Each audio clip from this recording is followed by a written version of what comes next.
একটি প্রজন্ম যাদের জন্ম হয়েছে 1997 থেকে 2012 সালে। এই প্রজন্মকে ডিজিটাল নেটিভস বলা হয় কারণ তারা ছোটবেলা থেকে ইন্টারনেট এবং প্রযুক্তির সাথে পরিচিত হয়েছে।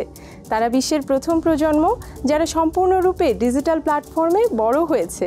হ্যাঁ দর্শক, বলছিলাম এমনই একটি প্রজন্মের কথা যারা শুধুমাত্র পৃথিবীতেই নয় বরং নতুন বাংলাদেশের ইতিহাসেও অনেক বড় পরিবর্তন ঘটিয়েছে।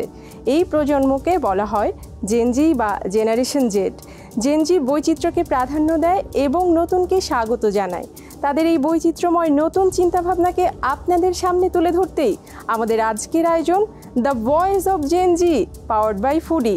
স্বাগত জানাচ্ছি আমি আফরিন জান্নাত। আমাদের আজকের আলোচনার বিষয় সংস্কার নাকি নির্বাচন। এ বিষয়ে আলোচনার জন্য আজকে আমাদের মাঝে রয়েছেন নূরে তামিম স্রোত। স্রোত, স্বাগত আপনাকে। কেমন আছেন? চলছে, আপনি কেমন আছেন? ভালো আছি। 2024-এ ছাত্র জনতার যে আন্দোলন, সেখানে আপনি সক্রিয় ভূমিকা পালন করেছেন।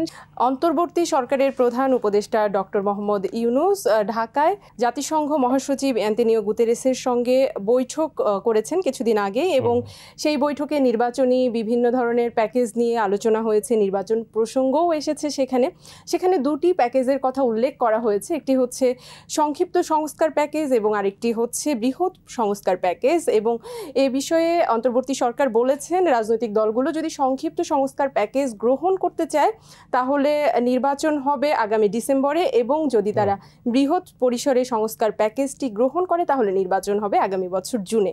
তো এখানে আপনি সংক্ষিপ্ত পরিসরে সংস্কার প্যাকেজ এবং বৃহৎ পরিসরে সংস্কার প্যাকেজ বলতে কি বোঝেন? আমি তো প্যাকেজ বলতে সারা জীবন বুঝি internet package, data package, minute package. আমার মনে হয় আমাদের দেশের আম পাবলিকও তাই বুঝে প্যাকেজ বলতে। আমরা বিগত যে 3টা নির্বাচন দেখছি, তো কোনো নির্বাচনে কিন্তু জনগণ তার নির্বাচনে ভোটটা দিতে পারে নাই। তাহলে ধরেন যদি আমি এই নির্বাচন ব্যবস্থা, এখন আমি যেটা নির্বাচন, লেটস সে এটা নির্বাচন হইল, হু ডু আই ট্রাস্ট? আমার ভোটটা যে আমি যাকে দিলাম তার কাছে গেল কি না, এই নিশ্চয়তাটা তো আমার মধ্যে আসতে হবে, জনগণের কাছে আসতে হবে। তো আমার মতো, এটা আমার মনে হয় যে আসলে একটা নির্বাচন হওয়ার আগে কিছু বেসিক সংস্কার কিন্তু নেসেসারি। বেসিক সংস্কারগুলো কি বোঝাচ্ছি আমি? আমার কাছে মনে হয় যে এই যে নির্বাচনটা আসলে ঘটবে তার আগে নির্বাচন কমিশন কিভাবে ফাংশন করবে, নির্বাচনটা কিভাবে ফাংশন করবে। আপনারা জানেন যে আমাদের যে সংস্কার কমিশনগুলো হয়েছে 6টার পরে 11টা হলো, এই সংস্কার কমিশনের মধ্যে কিন্তু সংবিধান নিয়ে যেমন আলাপ আছে, তেমনি আমাদের দেশে যে নির্বাচন পদ্ধতি, এই পদ্ধতিতেও হয়তো পরিবর্তন আসতে পারে, আমরা এখনো জানি না। এটা তো সকল রাজনৈতিক দলগুলোকে তারা এখানে স্টেক ধরছেন, যে সকল রাজনৈতিক দলের মতামতে এটা হবে। এখন সকল রাজনৈতিক দল কি জনগণের কথা বলে কিনা, এটা আমি মনে করি গুরুত্বপূর্ণ।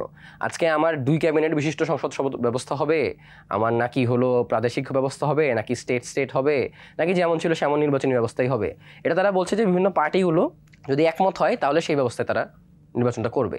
এই সংস্কার প্যাকেজের কথা যেটা আপনি বললেন, যে ছোট সংস্কার প্যাকেজ, বড় সংস্কার প্যাকেজ, আমি খুব বেশি এটার মধ্যে পার্থক্য এখনো বুঝি নাই। আমার ব্যক্তিগত জায়গায় পড়াশোনা থেকে আমি বুঝি নাই যে ছোট প্যাকেজটা কি, বড় প্যাকেজটা কি। তবে ধারণা করতে পারছি কিছু নিউজ দেখে যে ছোট প্যাকেজটা হইলো যদি সংবিধানের খুব বড় সংস্কার না হয়, লেটস সে আইন, আপনার পুলিশ কমিশনের সংস্কার, আপনার বিচার ব্যবস্থার সংস্কার, নির্বাচন দেওয়ার জন্য প্রয়োজনীয় নির্বাচন কমিশনের সংস্কার, এইটুকু হলে হয়তো ছোট সংস্কার, ছোট প্যাকেজ। আর বড় প্যাকেজটা হলো যদি আমরা কমপ্লিটলি সংবিধানটাকে নতুন করে করতে চাই, সেটা হয়তো বড় প্যাকেজ। এরকম একটা আমার বোধে এইটুকু বলে। তো সেক্ষেত্রে আমি মনে করি যে আসলে এই মুহূর্তে সংস্কার করবে যারা, সেটা তো এই অন্তর্বর্তী সরকার। এটা কেন বলতেছি?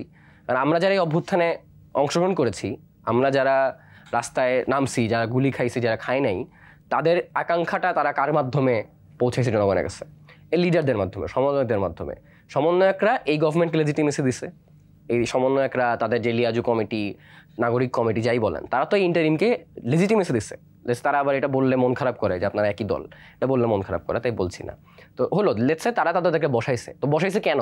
ইন্টারিম গভর্নমেন্টটা আমি আনছি কেন? সারা জীবন আমার দেশ চালাবে না তো ইন্টারিম? কারণ এটা বিপ্লবী সরকার না। যেহেতু এটা একটা বিপ্লবী গভর্নমেন্ট না, যেহেতু এটা জনগণের সার্টেন কিছু কাজ করার জন্য কিন্তু ইন্টারিমটা আসছে। ইন্টারিমের আর কোনো দরকার নেই। আমার তো দেশ চালানোর জন্য ইন্টারিম লাগবে না, দেশ চালানোর জন্য নির্বাচন আসছে।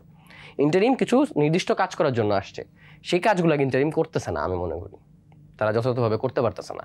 আমার এই যে 7-8 মাস হয়ে গেল, এখনও আমি এই দেশের রাস্তায় প্রতিদিন ভাবি যে আমার মৃত্যু হইতে পারে এটা ছিনতাইকারীর হাতে, আমার মৃত্যু হইতে পারে একটা চাঁদাবাজের হাতে, আমাকে বাস চাপা দিয়ে মারতে পারে, অথবা পুলিশও আমাকে ধরে নিতে পারে, অথবা আরও যদি আমি নারী হই তাইলে তো এখন আমার এই মুহূর্তে এই দেশের মতো অনিরাপদ। 7 মাসে এটা আমরা ভাবি নাই যে 7 মাস পরে এই অবস্থায় আমরা আসবো। তো ইন্টারিমের কাছে আমি মনে করি এই যে সংস্কারটা যেটা আমরা বলতেছি স্থায়ী সংস্কার কারা করবে, তো দেশের স্থায়ী সংস্কার কিভাবে ঘটবে সেই প্রসেসটা হইলেও ইন্টারিমকে দেওয়ার কথা ছিল, যে এই প্রসেসটা কীভাবে ঘটবে। এবং নির্বাচন হওয়ার জন্য সংস্কার আসলে আমি মনে করি যে এই দেশটাকে যদি আবার রিবিল্ড করতে হয়, একটা নতুন গভর্নমেন্ট, এই কোন গভর্নমেন্ট ক্ষমতায় আসবে আমরা তো জানি না। লেটস সে আমরা জানি বিএনপি অনেক পাওয়ারফুল, জামাতের কিছু ভোট আছে, হয়তো নতুন দলেরও কিছু ভোট তৈরি হবে, তো বামপন্থী দলগুলো হয়তো নির্বাচন করবে না আমরা জানি না, তাদের তো মানুষ কম। কিন্তু নির্বাচন হইলে একরকমভাবে বলাই যায় যে বিএনপি জামাত, বিএনপি পাবে হয়তো এবার নির্বাচনে জিতবে। তো কিন্তু তাদেরকে আমি ট্রাস্ট করতে পারি কি? আমার ইতিহাস কি বলে বিএনপিকে আমি ট্রাস্ট করতে পারবো? তাহলে বিএনপিকে আমি কি দেখে ভোট দিবে মানুষ? তার ম্যান্ডেট দেখে ভোট দিবে না। জামাতকে কি দেখে ভোট দিবে? তার ম্যান্ডেট দেখে ভোট দিবে। মানুষ ভোট দেয় কি দেখে? তার ম্যান্ডেট দেখে। সো আমি মনে করি দেশের যে যাবতীয় যত সংস্কার আমাদের প্রয়োজন একটা স্বাধীন দেশে স্বাধীন নাগরিকের স্বাধীনভাবে বাঁচার জন্য, সেটা আসলে ইন্টারিম করতে পারবেও না, তার কাছ থেকে আমরা আশাও করি না। সেটা আসলে নির্বাচনী গভর্নমেন্টই করবে।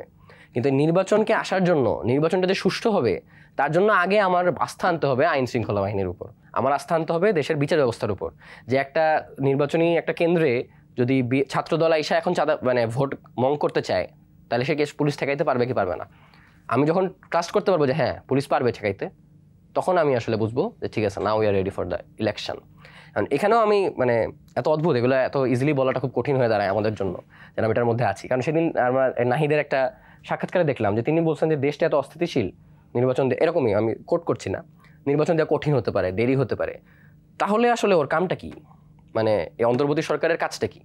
দেশ এখনো অস্থিতিশীল, তোমার এই পুলিশ বাহিনীকে তুমি এখনো ফিক্স করতে পারতেছো না, তোমার আইন প্রণয়ন বাহিনীকে তুমি ফিক্স করতে পারতেছো না। সারা দেশে আপনি এই যে মব, নতুন একটা আমরা উৎকণ্ঠায় আতঙ্কিত আছি, মব সন্ত্রাস, এই মব সন্ত্রাসকে কি এই গভর্নমেন্ট লেজিটিমেসি দিতেছে না? দিচ্ছে তো। কোথায় আমার গ্রেফতার হচ্ছে? জাহাঙ্গীরনগরের একটা ঘটনা আপনাকে বলি, জাহাঙ্গীরনগরের নিয়ে কথা বলবো এবং আপনার বক্তব্য শুনবো, তবে এই পর্যায়ে নিয়ে নিব ছোট্ট একটি বিজ্ঞাপন বিরতি। প্রিয় দর্শক, কোথাও যাবেন না, ফিরছি এক্ষুনি, থাকুন আমাদের সাথেই।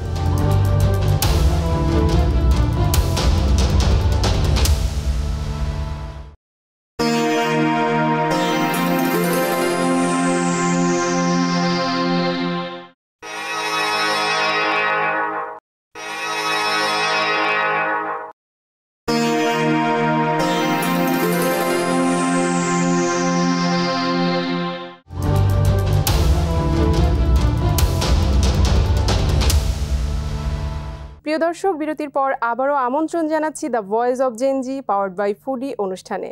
আমাদের সাথে আজকে আলোচনার জন্য রয়েছেন নূরে তামিম স্রোত। আবারও ফিরে যাচ্ছি আলোচনায়।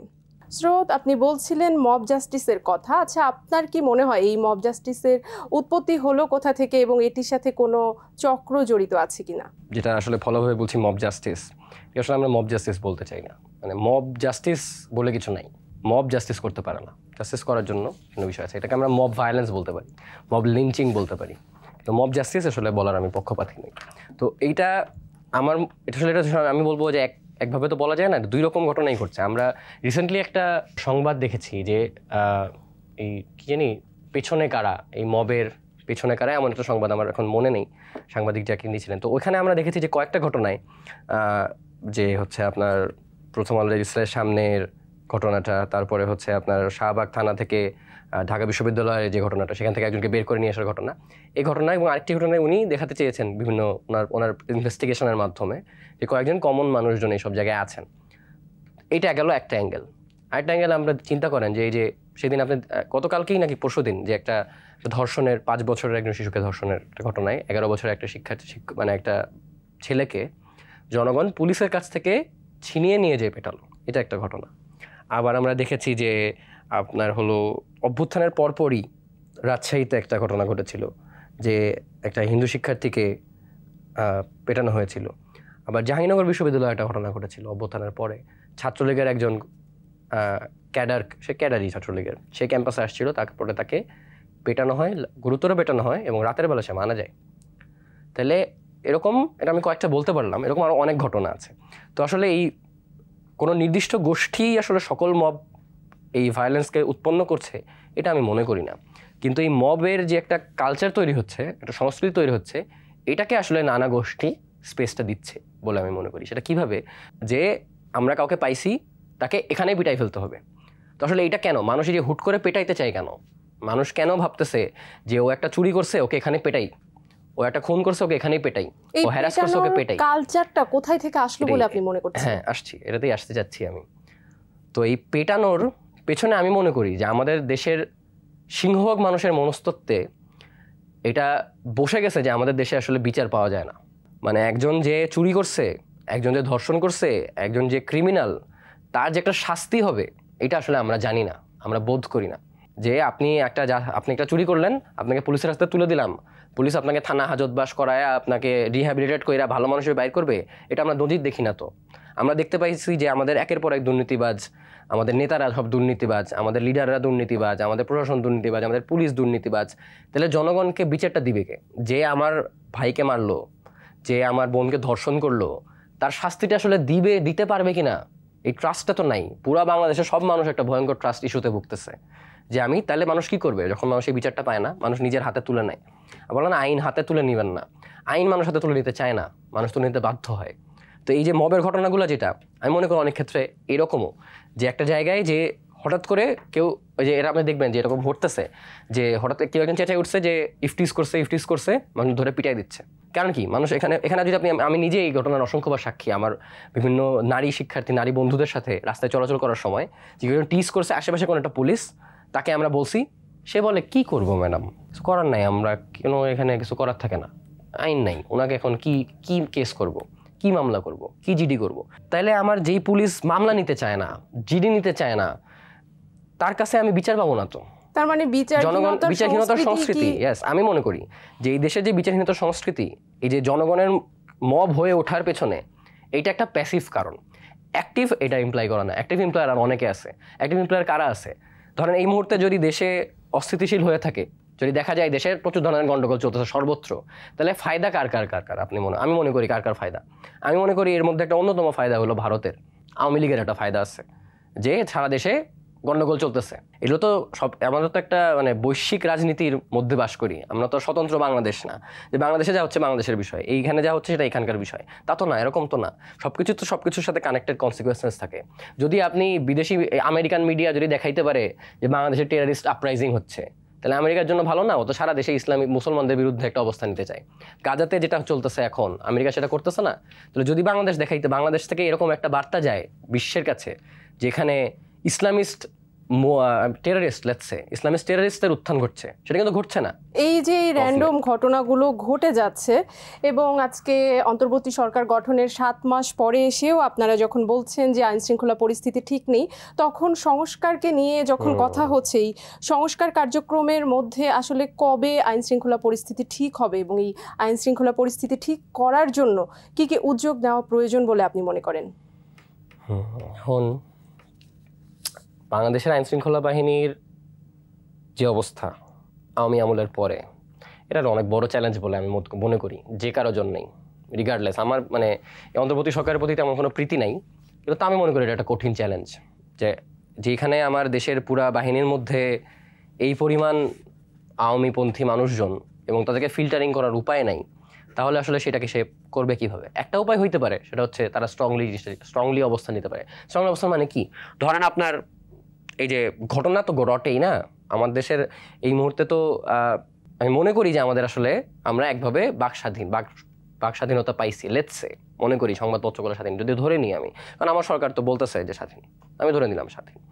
তো তাইলে তো আমার খবর আসতে দূরত্ব লাগতেছে না। আপনি চিন্তা করেন, ওই যে এই মোহাম্মদপুরের ঘটনাটাই আমি বলি, মোহাম্মদপুরের ঘটনাটা আমি কাছ থেকে জানি। তো পুলিশ আসতে ওখানে প্রায় 2 ঘন্টা 2.5 ঘন্টা লাগাইছে, তারপরে ওসি আসে নাই, পুলিশ যারা গিয়ে থানায় গেছে, পুরো রাত ওসি আসে নাই। এমনকি ওসি কেন আসে নাই এটা আমরা জানি, ওসি কেন আসে নাই। ওসি আসে না কেন? ওসি দায়িত্বটা নিবে না।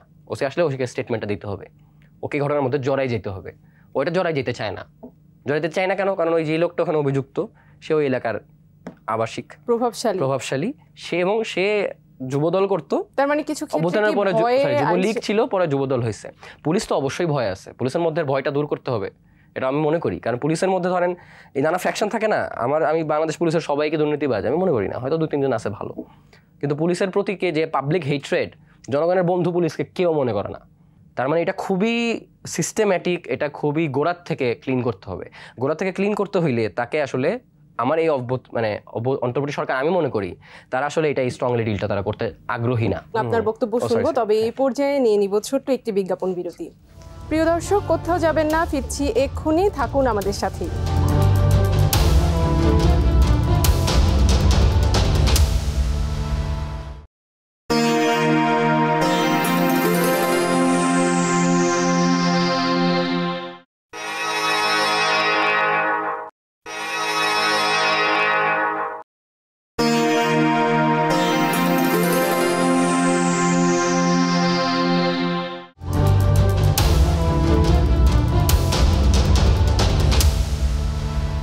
প্রিয় দর্শক, বিরতির পর আবারও আমন্ত্রণ জানাচ্ছি the voice of Gen Z powered by Foodie অনুষ্ঠানে।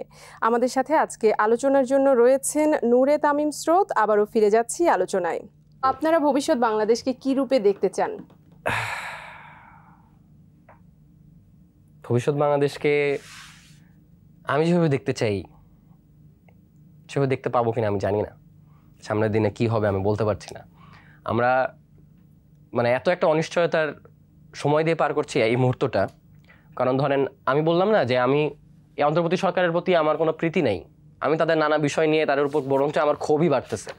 কিন্তু ওই যে বললাম না, একটা অনেক বড় অভ্যুত্থানের মধ্যে দিয়ে তো আমরা গেছি, আমার তো এখন ওই ইমোশনটা হিট করে। আমি তো প্রতি মুহূর্তে বিশ্বাস করতে চাই যে যারা এখন গভর্নমেন্টে আছে তারা এই হাজার হাজার মানুষের রক্তের সাথে বেইমানিটা করবে না। আমি বিশ্বাস করতে চাই। আমি বারবার প্রমাণ দেখতেছি যারা করতেছে বেইমানিটা। আমি দেখতেছি আমার এই অভ্যুত্থানের নেতারা তারা নানাভাবে নানান ঘটনা দেখতেছি না, যে কি বলে বন্যার টাকা কোথায় গেল, আমার তহবিলের টাকা কোথায় গেল, জুলাই ফাউন্ডেশনের টাকা কোথায় গেল, টাকা মানুষের কাছে পৌঁছাচ্ছে না। আমার দেশের কি বিভিন্ন জনের নামে অভিযোগ শুনতেছি, অমুককে চাকরি দিচ্ছে, তমুকের সাথে ছবি তুলতেছে। এগুলো আমরা দেখতেছি না, এগুলো কিন্তু জনগণও দেখতেছে।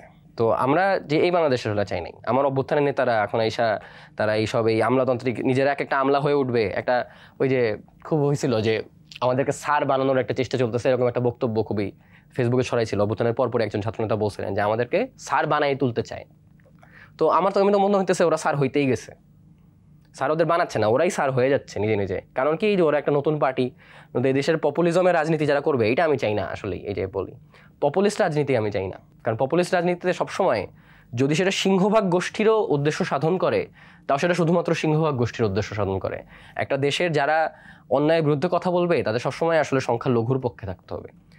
আমাকে ভারতের মুসলমানের পক্ষে থাকতে হবে, আমাকে বাংলাদেশের হিন্দুর পক্ষে থাকতে হবে, আমাকে প্যালেস্টাইনের মুসলমানের পক্ষে থাকতে হবে, আমাকে সবসময় নিপীড়িতর পক্ষে থাকতে হবে। কিন্তু এই গভর্নমেন্টের যে সকল বা বলেন যে এখন যে সকল স্ট্রং জোনে যারা পাওয়ার হোল্ডার, যে স্টুডেন্ট লিডাররা, তারা সংখ্যার লঘুর পক্ষে নিচ্ছে না, তারা সংখ্যাগুরুর পক্ষ নিচ্ছে, তারা তৌহিদি জনতার পক্ষ নিচ্ছে। তৌহিদি জনতার নামটা দিয়ে আমি কোনো খারাপ কিছু মিন করি না, কিন্তু তৌহিদি জনতার নাম নিয়ে যারা ভাঙচুর করতেছে তারা কি আমার দেশের মুসলমানের প্রতীক? আমি মনে করি না। আমার দেশের মুসলমান আমি মনে করি না চায় যে অমুক মরুক তমুক মরুক, কিন্তু এটা তো তৈরি করা হচ্ছে, এই স্পেসটা তৈরি করা হচ্ছে। এই বাংলাদেশটা আমি চাই না। আমি সেই বাংলাদেশটা চাই যে এই বাংলাদেশটায় যদি আমি আজকে গান গাইতে চাই, আমি গান গাইতে পারবো। আমি যদি মিলাদ করতে চাই, আমি মিলাদটা করতে পারবো। আমি যদি পূজা করতে চাই, পূজাটা করতে পারবো। আমরা ভারতে দেখছি না যে ভারতের হোলির মধ্যে এটা ভয়ঙ্কর, একজন মুসলমানকে সে এটা করতে পারে না, কিন্তু এটা আমরা দেখতেছি না ভারতে। এইটা ভারতের মিডিয়া ফলো করে প্রচার করতেছে কেন? আমাদেরকে উস্কানোর জন্য। আমাদের এখানে যখন একটা হিন্দু বাড়িতে আগুন লাগে, সেটা ভারতীয় মিডিয়া ফলো করে প্রচার করে কেন? মোদির লাভের জন্য। এই একটা রাজনীতির কিন্তু আমরা হলো পুতুল, আমার দেশের আমজনতা ইন্টারন্যাশনাল পলিটিক্সের পুতুল আমরা। এই পুরো এই যে বাংলাদেশ আর ইন্ডিয়ার এই হিন্দু মুসলিম জ্ঞান গেলে লাভ হয় কার? আমেরিকার। আমরা জাস্ট পুতুল। তাহলে আমার দেশের এখন তো আমি আর বলি না, মনে করি না যে বুড়ারা আমার দেশ চালাচ্ছে, আওয়ামী লীগের বুড়ারা, 50 বছরের বুড়ারা দেশ চালাচ্ছে না। তো আমার নেতারা দেশ চালাচ্ছে না। আমার নেতা বলতেছে এই সেন্সে যে অভ্যুত্থানের ওরা নেতা, ওদেরকে আমি সমালোচনাই করি, ওদেরকে আমি অনেক অংশে আসলে এখন অপছন্দই করি। কিন্তু তারা তো এই অভ্যুত্থান থেকে উঠে আসছে না। তো এখন একটা 30 বছরের পোলা যদি সেই একই কাজ করে যেটা আওয়ামী লীগের ও করছে, তার মানে কি আমরা যে মনে করতাম নতুন জেনারেশন আসবে, আমরা ক্ষমতায় আসবো, জনগণের মুক্তির জন্য কাজ করব, সেটা তো আমরা দেখতে পাচ্ছি না। সেটা তো আমরা বিট্রেড হচ্ছি, প্রতি মুহূর্তে আমরা বিট্রেড হচ্ছি। আমার দেশের এই যে আপনি চিন্তা করেন, এই যে হকারদেরকে উচ্ছেদ করা হইলো, ফুটপাতের উপর কি কেউ সে ছাদে আইসা দোকান দেয়? কোনো রিক্সাওয়ালা যে ব্যাটারি চালিত রিক্সা চালানোর জন্য যাকে উঠাই দেওয়া হচ্ছে, সে ব্যাটারি চালিত রিক্সা নিয়ে শখ করে যে রাস্তায় এই যে ধরেন যে ছিনতাইও করতেছে, সে কি শখ করে ছিনতাই করে কিনা? করে না তো। তারা তো এই সিনথেটিকের তো একটা মেকানিজম ছিল না, তারা আওয়ামী লীগের আমলে পোষ্য ছিল, এখন তারা কাম নাই। তাহলে এই পুরা জিনিসটার এই পুরা সকল বিষয়ের গুলো থেকে এই দেশকে রক্ষার জন্যই তো আমরা মুভমেন্টটা করছি। আওয়ামী লীগ আমলের থেকে আমরা একটা উত্তরণের চেষ্টা করছি, আমরা একটা বিপ্লবের স্বপ্ন দেখছি, সেটা আমাদের পূর্ণ হয় নাই। সেরকম এরা আমাদের অনেক তাত্ত্বিকরাই বলেন যে আসলে মুক্তিযুদ্ধেরও যে আকাঙ্ক্ষা ছিল সেই আকাঙ্ক্ষাও আসলে পূর্ণ হয় নাই, আমাদের ভাষার যে আকাঙ্ক্ষা ছিল সেটা পূর্ণ হয় নাই। মানে আমাদের দেশের যতগুলা বড় বড় অভ্যুত্থান ঘটছে সবগুলো একটা শেষ না হওয়া অভ্যুত্থান। স্রোত, শুনছিলাম আপনার কথা, তবে আজকে সময় স্বল্পতার জন্য চলে যেতে হচ্ছে। নিশ্চয়ই পরবর্তী কোনো পর্বে আপনার সাথে দেখা হবে, তখন শুনবো বাকি কথা। অনেক ধন্যবাদ। প্রিয় দর্শক, এই ছিল আমাদের আজকের the voice of Gen Z powered by Foodie অনুষ্ঠানটি। দেখা হবে আবারও আগামী পর্বে ঠিক একই সময়ে। সেই পর্যন্ত সকলেই ভালো থাকবেন, সুস্থ থাকবেন এবং চোখ রাখবেন একুশে টেলিভিশনের পর্দায় আমাদের পরবর্তী অনুষ্ঠানগুলোর সাথে।